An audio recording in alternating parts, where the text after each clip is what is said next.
Baik, di sini saya akan menjelaskan biokimia hormon dan mekanisme kerja hormon. Hormon adalah senyawa kimia diproduksi oleh kelenjar endokrin dan dilepaskan ke dalam darah untuk mengatur fungsi organ target hormon. Berperan dalam banyak proses tubuh seperti metabolisme, pertumbuhan, tekanan darah, kadar gula darah, dan reproduksi. Berdasarkan struktur kimianya, hormon dibagi menjadi hormon peptida, protein, hormon steroid, dan hormon turna asam amino. Hormon peptida dan protein tersusun dari rantai asam amino dan bersifat larutan dalam air. Hormon ini tidak bisa langsung masuk ke dalam sel sehingga bekerja melalui reseptor di permukaan sel hormon. Peptida biasanya disimpan dalam vesikel sekretorik dan dilepaskan saat dibutuhkan. Contohnya adalah insulin, glukosa, hormon pertumbuhan, dan ADH. Hormon steroid berasal dari kolesterol dan bersifat larut dalam lemak. Karena itu, hormon steroid dapat menembus membara sel dan bakteri di dalam sel untuk mempengaruhi pertumbuhan protein. Hormon ini tidak disimpan dalam jumlah besar, tetapi langsung disintesis saat dibutuhkan. Contohnya adalah kortisol, estrogen, testosteron. Hormon turun asam amino berasal dari asam amino trisoin atau disebut dengan contohnya adalah hormon T3 dan T4. Normalisasi dan metabolisme hormon ini berperan dalam mengatur metabolisme, respon stres, denyut jantung, dan siklus tidur. Baik, selanjutnya mekanisme hormon larut lemak. Hormon larut lemak seperti hormon steroid dan hormon dapat menembus membrana sel. Setelah masuk ke dalam sel, hormon akan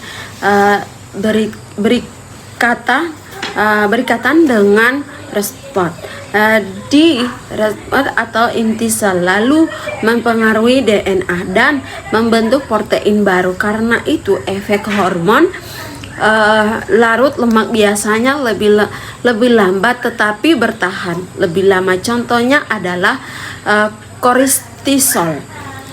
Mekanisme kerja hormon. Secara umum, hormon bekerja dengan berikatan pada responder sel target. Maksimal kerjanya menggantung jenis hormonnya. Hormon larut air bekerja melalui respon di permukaan sel dan mempengaruhi cellular messenger, sedangkan hormon larut lemak bekerja dengan masuk ke dalam sel dengan mengatur aktivitas gen. Saya Makfira, saya akan menjelaskan sedikit tentang regulasi endokrin. Nah, regulasi endokrin adalah proses produksi, sekresi, transportasi, dan kerja hormon oleh sistem endokrin untuk menjaga keseimbangan tubuh atau hemostasis, serta mengkoordinasi berbagai fungsi tubuh. Nah, proses ini melibatkan kerjasama antara hipotalamus, hipofisis, dan berbagai kelenjar endokrin lainnya melalui mekanisme umpan balik. Dengan adanya regulasi tersebut, kadar hormon tetap berada dalam batas normal sesuai dengan kebutuhan tubuh. Terdapat beberapa prinsip utama dari regulasi endokrin. Nah, yang pertama ada komunikasi hormonal. Hormon yang diproduksi oleh kelenjar endokrin kemudian dibawa ke aliran darah menuju ke organ target untuk menghasilkan respon tertentu. Yang kedua yaitu spesifisitas, yaitu hormon dapat bekerja sesuai dengan sel atau organ yang dimiliki reseptor yang sesuai, sehingga hormon memiliki target dan fungsi yang lebih spesifik. Yang ketiga ada homeostasis, yaitu kemampuan tubuh untuk menjaga kestabilan lingkungan internal seperti suhu tubuh, kadar gula darah, tekanan darah, dan keseimbangan cairan tubuh. Dan yang terakhir ada mekanisme umpan balik atau feedback yang berfungsi untuk mengatur sekresi hormon agar tidak berlebihan maupun kekurangan. Seperti yang dapat kita lihat pada gambar, ada beberapa kelenjar endokrin utama.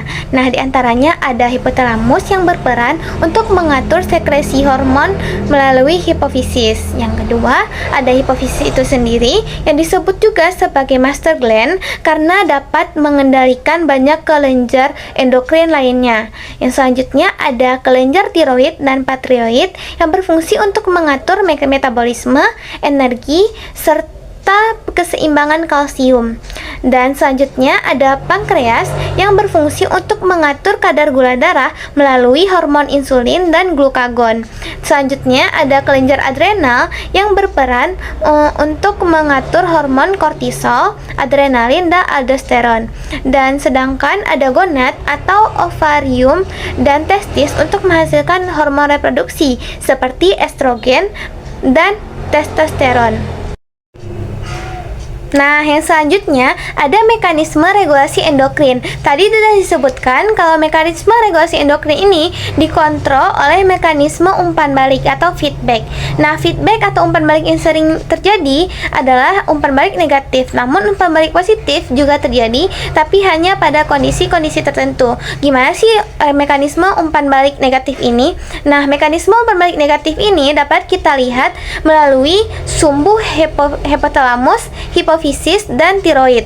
Nah, yang pertama, hipotalamus akan menghasilkan hormon TRH, yang dimana hormon TRH ini merangsang hipofisis untuk menghasilkan hormon TSH. Hormon TSH ini merangsang kelenjar tiroid untuk menghasilkan hormon T3 dan T4.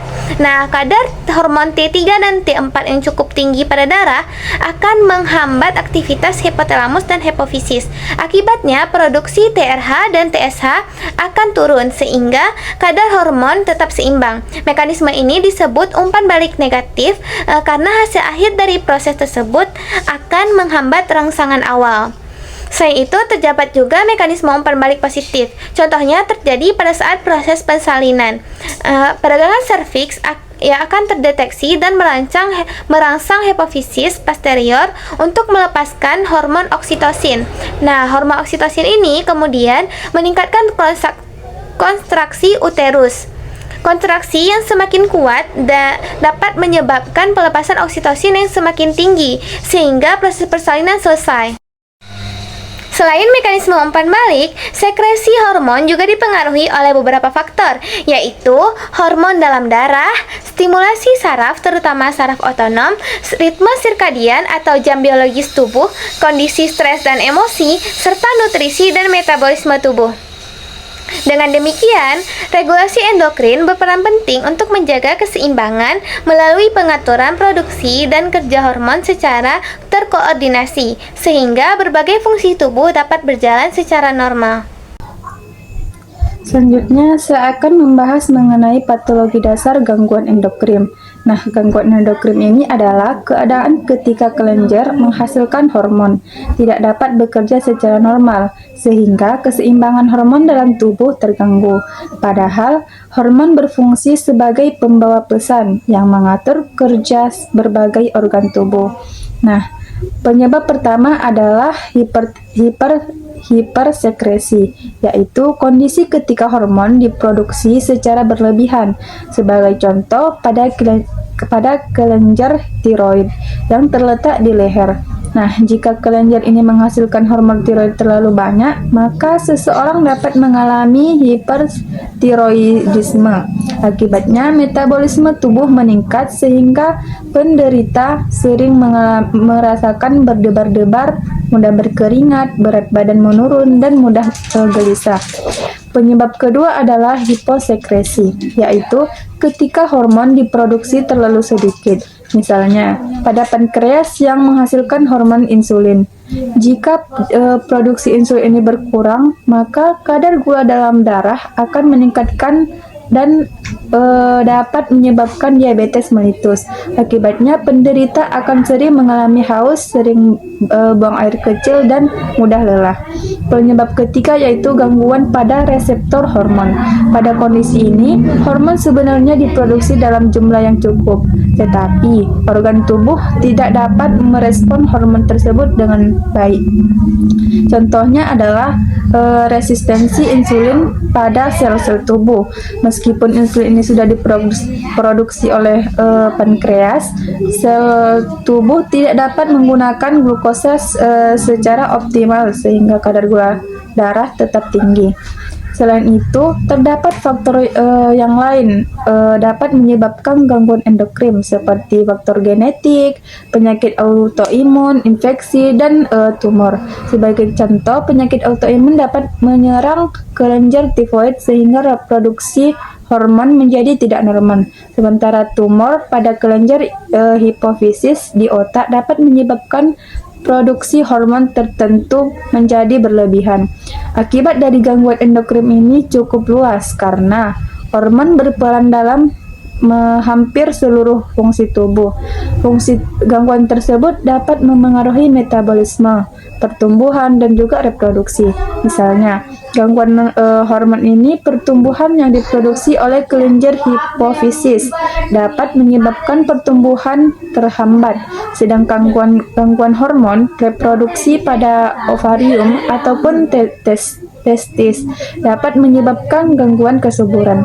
Jadi dapat kita pahami bahwa setiap kelenjar endokrin memiliki peran penting dalam mengatur fungsi organ tubuh apabila produksi hormon terlalu banyak, terlalu sedikit, ataupun hormon tidak dapat bekerja dengan baik. Maka berbagai sistem dalam tubuh juga dapat mengalami gangguan. Nah, teman-teman, setelah kita mengetahui penyebab gangguan endokrin, sekarang kita lihat dampaknya. Mungkin ada yang berpikir kalau hormon terganggu memangnya separah apa? Ternyata dampaknya bisa memengaruhi hampir seluruh tubuh kita. Yang pertama adalah gangguan metabolisme tubuh. Bayangkan metabolisme itu seperti mesin pada motor. Kalau mesinnya bekerja terlalu cepat atau terlalu lambat, maka performanya pasti tidak normal. Begitu juga dengan tubuh kita. Saat hormon terganggu, tubuh bisa menjadi cepat lelah, kurangnya energi, ataupun bahkan bekerja terlalu aktif. Dampak berikutnya adalah perubahan berat badan. Kadang ada orang yang makannya biasa saja, tetapi berat badannya turun drastis. Ada juga yang merasa makannya sedikit, tetapi badannya terus naik. Salah satu penyebab biasanya berasal dari gangguan hormon, terutama hormon tiroid yang berperan mengatur kecepatan metabolisme tubuh. Selanjutnya ada gangguan pertumbuhan dan perkembangan, di mana hormon pertumbuhan seperti pengatur pembangunan dalam tubuh. Jika hormonnya kurang, maka pertumbuhannya bisa terhambat. Sebaliknya begitu juga, jika berlebihan, maka pertumbuhan juga bisa menjadi tidak normal. Selain itu, gangguan endokrin juga dapat memengaruhi fungsi reproduksi. Misalnya, pada perempuan ini dapat menyebabkan siklus menstruasi tidak teratur, sedangkan pada laki-laki dapat memengaruhi reproduksi hormon reproduksi dan kesuburan. Yang perlu diperhatikan, gangguan hormon ini juga dapat meningkatkan risiko penyakit kronis. Jadi masalah hormon ini bukan hanya soal berat badan ataupun pertumbuhan, tetapi juga dapat berhubungan dengan penyakit lebih serius. Nah, ada beberapa contoh penyakit akibat gangguan endokrin yang mungkin sudah sering kita dengar. Adalah seperti diabetes mellitus. Penyakit ini terjadi karena adanya gangguan hormon insulin yang diproduksi oleh pankreas. Akibatnya glukosa darah menjadi tinggi. Kemudian ada hipertiroidisme, yaitu saat kelenjar tiroid bekerja terlalu aktif. Orang yang mengalaminya biasanya sering berdebar-debar, mudah berkeringat, dan berat badan badannya turun. Sebaliknya, hipotiroidisme terjadi ketika hormon tiroid terlalu sedikit. Akibatnya tubuh menjadi lebih lambat bekerja sehingga penderita sering merasa lemas, mudah mengantuk, dan berat badan meningkat. Ada juga sindrom Cushing yang terjadi karena kelebihan hormon kortisol, sedangkan penyakit Addison terjadi karena kekurangan hormon kortisol. Keduanya menunjukkan bahwa kelebihan maupun kekurangan hormon sama-sama dapat menimbulkan masalah kesehatan. Jadi dari materi ini kita bisa melihat bahwa hormon memang jumlahnya sedikit dalam tubuh, tetapi pengaruhnya sangat besar. Ketika hormon terganggu, hampir seluruh sistem tubuh juga dapat ikut terganggu. Baik, selanjutnya hubungan gangguan hormon dan penyakit kronis. Gangguan hormon adalah kondisi ketika produksi, sekresi, atau kerja hormon di dalam tubuh tidak berjalan dengan normal. Gangguan ini bisa terjadi karena jumlah hormon yang dihasilkan terlalu sedikit, hormon yang terlalu banyak, atau karena sel di dalam tubuh tidak merespon hormon dengan baik.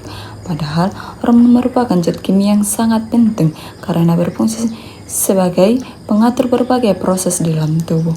Hormon diproduksi oleh kelenjar endokrin lalu dibawa melalui darah ke organ untuk membantu menjaga keseimbangan fungsi tubuh. Nah, di dalam tubuh manusia, hormon memiliki peran besar dalam mengatur metabolisme glukosa, yaitu bagaimana tubuh menggunakan gula sebagai sumber energi. Hormon juga berperan dalam metabolisme lemak, sehingga memengaruhi penyimpanan dan penggunaan lemak dalam tubuh. Selain itu, hormon membantu mengontrol tekanan darah, mengatur nafsu makan dan keseimbangan energi, serta memengaruhi proses peradangan dalam tubuh. Karena fungsinya sangat luas, jika terjadi gangguan hormon, maka keseimbangan tubuh juga akan terganggu dan dapat menimbulkan berbagai masalah kesehatan. Nah, gangguan hormon yang berlangsung dalam jangka panjang dapat berhubungan erat dengan munculnya penyakit kronis seperti munculnya penyakit diabetes mellitus, obesitas, hipertensi, gangguan tiroid, dan sindrom metabolik. Baik, selanjutnya di sini ada beberapa contoh hubungan gangguan hormon dan penyakit kronis. Yang pertama, gangguan hormon insulin terhadap penyakit diabetes mellitus. Gangguan hormon insulin dapat menyebabkan penyakit kronis diabetes mellitus. Kenapa? Karena insulin adalah hormon yang diproduksi oleh pankreas dan berfungsi membantu glukosa atau gula dari makanan masuk ke dalam sel untuk dijadikan energi. Nah, kalau tubuh kekurangan insulin atau kerja insulin terganggu, maka glukosa tidak bisa masuk ke sel dengan baik dan akhirnya glukosa menumpuk di dalam darah. Akibatnya, kadar gula darah menjadi tinggi dan kondisi ini dapat menyebabkan diabetes mellitus. Jadi, intinya hubungannya adalah insulin berperan langsung dalam mengatur gula darah. Yang kedua, gangguan hormon leptin, grelin, insulin, dan hormon tiroid. Pada penyakit kronis obesitas, leptin adalah hormon yang memberikan sinyal kenyang ke otak, sedangkan hormon grelin adalah hormon yang merangsang rasa lapar. Kalau leptin tidak bekerja dengan baik, seseorang bisa terus merasa lapar walaupun sudah makan. Sebaliknya, kalau grelin meningkat, nafsu makan juga akan bertambah. Selain itu, insulin yang terganggu dapat memicu penumpukan lemak, dan hormon tiroid yang rendah dapat memperlambat metabolisme tubuh, sehingga pembakaran energi menurun. Akibat gabungan gangguan hormon ini, tubuh menjadi lebih mudah menyimpan lemak dan akhirnya dapat menyebabkan penyakit kronis seperti obesitas. Yang ketiga, gangguan hormon aldosteron, kortisol, dan adrenalin yang menyebabkan penyakit kronis hipertensi.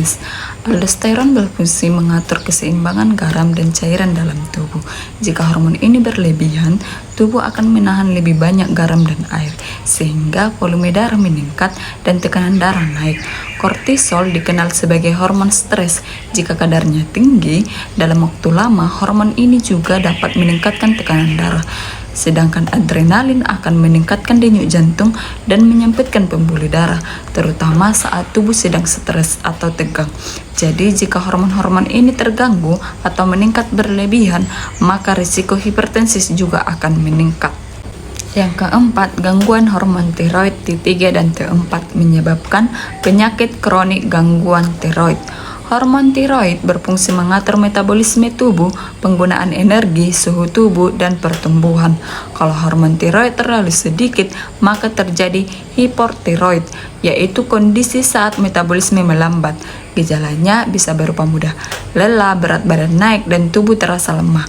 Sebaliknya, kalau hormon tiroid terlalu banyak, maka terjadi hipertiroid, yaitu metabolisme tubuh menjadi terlalu cepat.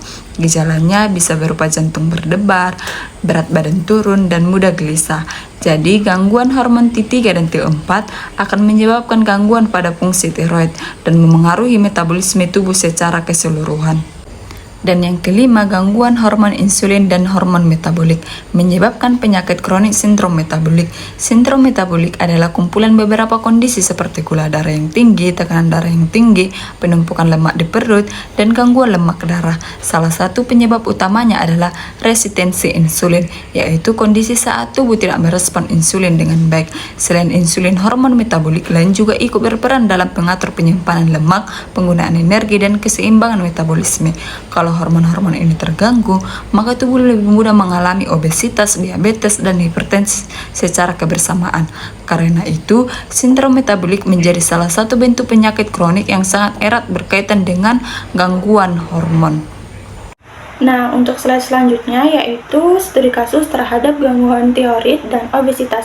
Nah, pada kasus ini terdapat wanita berusia 35 tahun mengalami kenaikan berat badan dalam waktu 6 bulan. Nah, selain mengalami kenaikan berat badan, ia juga merasa tubuhnya itu mudah lelah, mudah mengantuk, dan sulit untuk berkonsentrasi.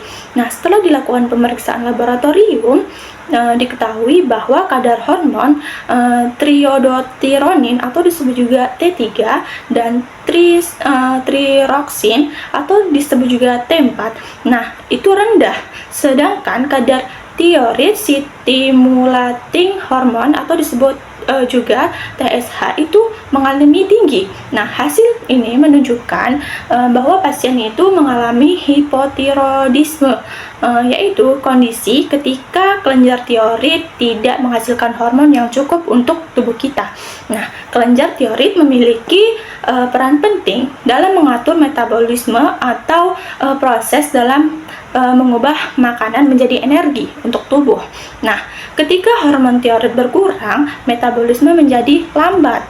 Nah, akibatnya tubuh membakar kalori disimpan dalam bentuk lemak. Nah, untuk slide selanjutnya yaitu adapun gangguan dan penata laksanaan. Ada beberapa gejala yang sering muncul pada penderita hipotiroidisme adalah yaitu kenaikan berat badan, mudah lelah, kulit kering, rambut rontok, dan sulit untuk berkonsentrasi. Nah, penanganannya dapat dilakukan dengan mengonsumsi obat yang sudah dianjurkan oleh dokter. Nah, selain itu, pasien perlu menjaga pola makan dengan makan makanan yang sehat dan bergizi seimbang, terus mengurangi makanan yang tinggi gula dan lemak. Nah, sering melakukan olahraga secara teratur, serta melakukan pemeriksaan kesehatan secara berkala. Dapat disimpulkan, sistem endokrin berperan penting dalam mengatur berbagai fungsi tubuh melalui hormon yang bekerja dengan mekanisme tertentu untuk menjaga keseimbangan. Regulasi hormon yang normal diperlukan agar proses metabolisme, pertumbuhan, reproduksi, dan fungsi organ berlangsung dengan baik. Gangguan pada sistem endokrin dapat menyebabkan berbagai kelainan hormonal yang berhubungan dengan penyakit kronis, seperti penyakit diabetes, obesitas, dan gangguan tiroid. Oleh karena itu, pemahaman mengenai biokimia hormon, mekanisme kerjanya, serta dampak gangguan hormonal sangat penting dalam upaya pencegahan, diagnosis, dan penata laksanaan penyakit sehingga kesehatan tubuh dapat dipertahankan secara optimal.